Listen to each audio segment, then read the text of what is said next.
Ragnar nodded in satisfaction, and said to Mr. Song, "Uncle Song, you have heard the words of honor.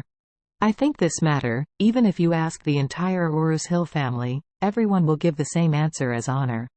Mr. Song was a little embarrassed and did not answer for a while. Here, Honor couldn't help but blurted out, "Grandpa, how good Roger and Warnya are, and that they are together. For our two families, it is also a strong union." Honor knew what Grandpa was thinking and knew he wanted Warnya to be with Charlie. However, this was unacceptable to Honor, so he was also eager to persuade his grandfather to agree to Wu's proposal. Father Song did not expect that his own grandson would help outsiders to speak, and in turn persuade him. Don't he know that he wants Warnya to be with Charlie? Mr. Song knew in his heart that he knew it, and the reason for saying this was definitely because he didn't want to see Warnya and Charlie relationship develop. Thinking of this, Mr. Song even felt dissatisfied with Honor. The old master lived to this age, he was already a fine man. Honor was so careful that he could see through it all at once. So he said lightly, "Honor, in your sister's business, it is not your turn to persuade me."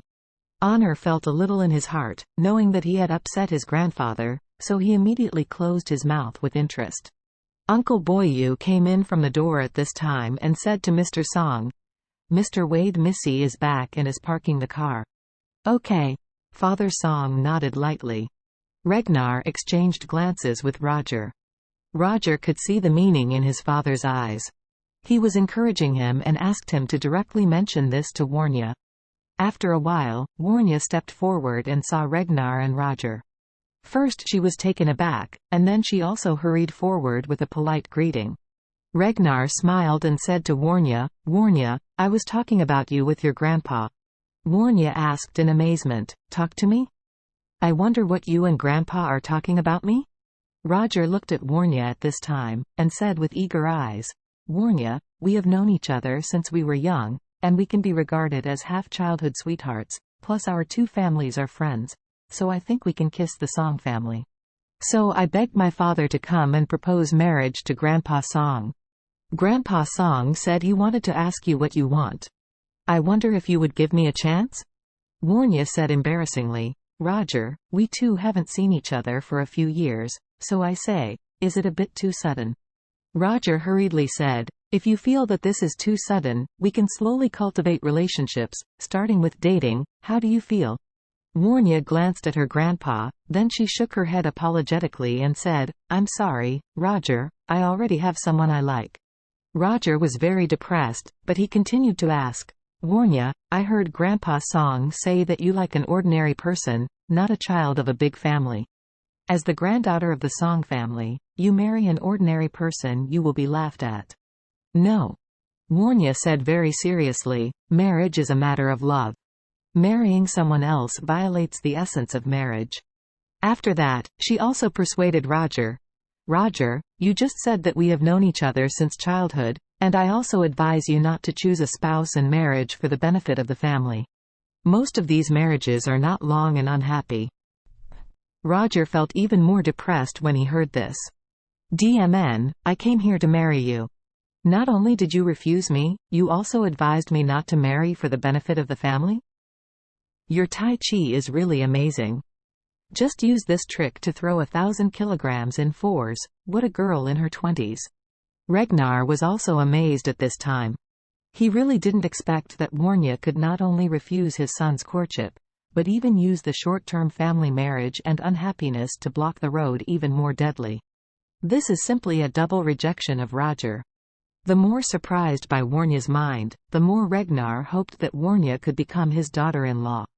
If such a woman can become the daughter-in-law of the Wu family, then she will definitely be a good helper for his son. At this moment, he had already made up his mind. He will win the Song family's granddaughter for his son. Therefore, Ragnar stepped forward to take a picture of Roger, who was a little depressed, and said with a smile, "You and Warnya are both young people. You really should advocate freedom of love and freedom of marriage, so you can't remember this kind of thing, anyway. You are young and have a lot of time, so don't worry for now." When Mr. Song saw that Ragnar was finally no longer aggressive, he was relieved, so he nodded, called Boyu, and ordered, You should arrange Ragnar and Roger in the guest room first. Don't be negligent. Tell the chefs to prepare lunch quickly and entertain them both at noon." Boyu quickly agreed and said to Ragnar and Roger, "You two, please follow me to the guest room." Ragnar nodded, and said to the Song family, "See you in the restaurant." After leaving, the two followed Boyu and went all the way to the guest room. After entering the guest room and closing the door, Roger said anxiously, "Dad, old Master Song is too despised? He doesn't even look at me?" Ragnar smiled indifferently, and said, "Don't panic, investigate first these days to see if Warnya really belongs to her heart, and if so, I will find out who is that man." "Who is that?" Hearing Ragnar's words, Roger looked disdainful and said angrily, "Dad, among the young people in Orus Hill, who dares to call himself God and holy in front of me? No matter who he is, in front of me, it can only be a rubbish. Even if it is a dragon in the sky, he can't hold it in front of me." As he said, his face sank, and he said, "This old Master Song is really a little bit ignorant. Let Warnya marry me, is the honor of their family. This Song family is such a thing, how dare they underestimate me?"